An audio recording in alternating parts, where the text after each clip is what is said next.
늦은 밤에 혼자 운전을 하다 보면 알 수 없는 소리에 괜히 놀라게 되는 순간이 있다.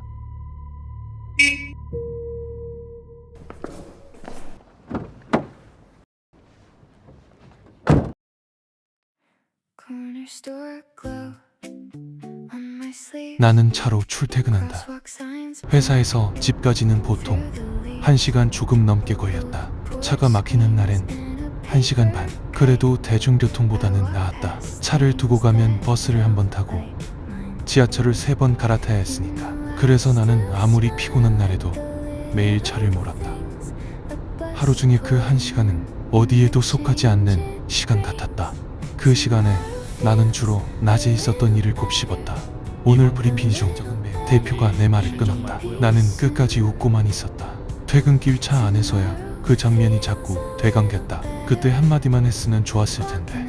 그런 생각을 하며 운전하다 보니 차 안에서는 플레이리스트에 다음 노래가 나오고 있었고 집까지는 아직 10분 정도 남아있었다. 내가 사는 곳은 이제 막 개발이 시작된 곳이었다. 새로 지은 아파트와 오피스텔들이 늘어서 있었지만 그 아래 상가들은 아직 비어있는 곳이 많았다. 그나마 입점한 가게도 무인이 대부분인 곳이었다. 큰 길 도로 공사가 집안이 약해 멈춰버린 탓에 동네로 들어가기 전 꼭 지나야 하는 오래된 왕복 2차선 도로가 하나 있었다. 문제는 그 길이었다.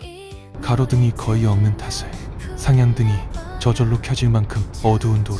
어떤 날은 그 구간을 지나는 동안 이 세상에 내 차 한 대만 남은 것 같았다. 늘 듣던 플레이리스트를 틀어두고 머릿속으로는 여전히 낮에 그 장면을 돌리고 있었다. 그래서요? 앞유리 너머로 어두운 길이 계속 밀려왔고 옆자리는 비어 있었다. 노래는 아무 일 없었다는 듯 계속 흘렀다. 방금 그 말만 이상하게 남아 있었다. 음악 앱이 자동 재생됐나?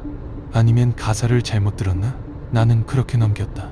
그날 밤 주차장에 차를 세우고도 나는 한참 내리지 못했다. 같은 노래를 처음부터 다시 들어봤다. 그 부분에서 목소리는 없었다. 그냥 노래뿐이었다. 나는 그냥 피곤해서 잘못 들은 거라고 생각하기로 했다. 그 후 며칠 동안 아무 일 없이 흘러갔다. 그게 다시 들린 건 비가 오기 시작한 어느 밤이었다. 옆으로 얼굴이 있는데. 나는 볼륨을 끝까지 줄여 차 안을 조용하게 만들었다. 조수석과 뒷좌석에는 아무것도 없었다. 사이드 미러에 따라오는 차도 맞은편 불빛도 없었다.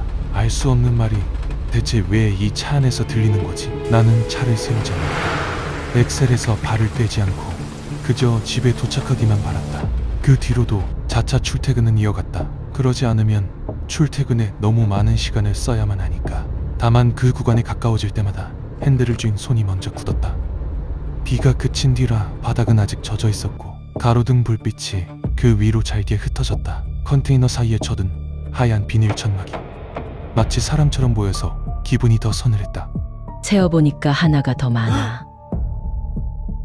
나는 맨정신으로 버티는 게 점점 힘들어졌고 그래서 무작정 이곳을 빨리 지나가야겠다는 생각뿐이었다.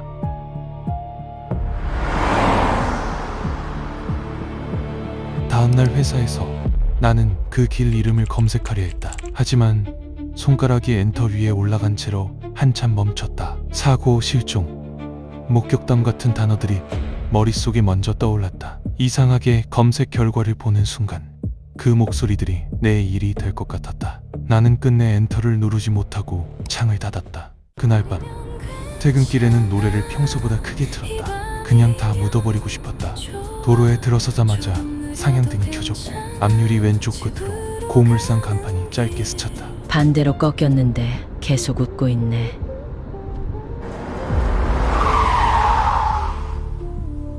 도대체 무슨 말이지? 뭐가 꺾였다는 건지 도대체 무슨 대화이고 이게 왜 들리는 건지. 나는 더는 앞으로 갈 수가 없었다. 음악은 완전히 꺼버렸고 차 안은 완벽하게 조용해졌다. 얼마나 지났을까? 뒤에서 달려오던 차가 경적을 울리며 급히 멈춰섰다. 잠시 후 누군가 운전석 쪽 창문을 두드렸다.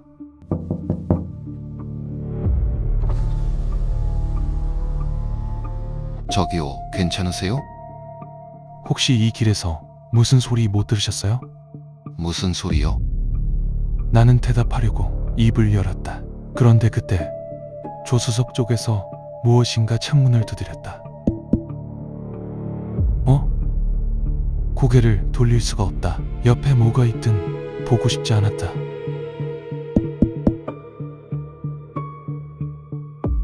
너무 떠시는데 몸이 어디 불편하세요? 그 사람은 다시 물었다. 그는 조수석 쪽을 보지 않았다. 아무것도 듣지 못한 얼굴이었다. 그때였다.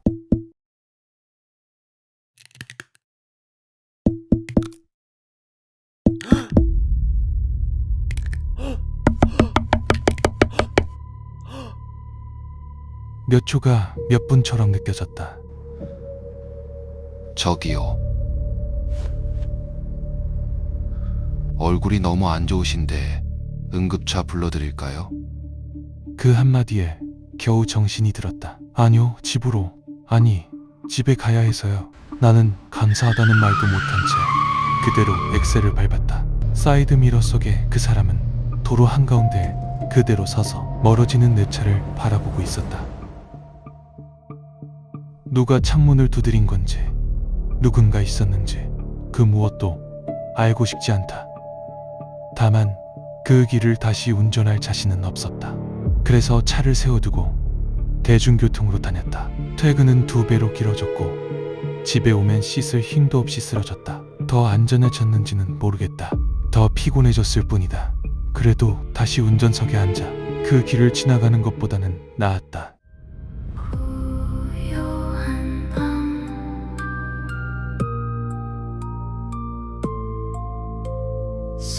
서늘한 밤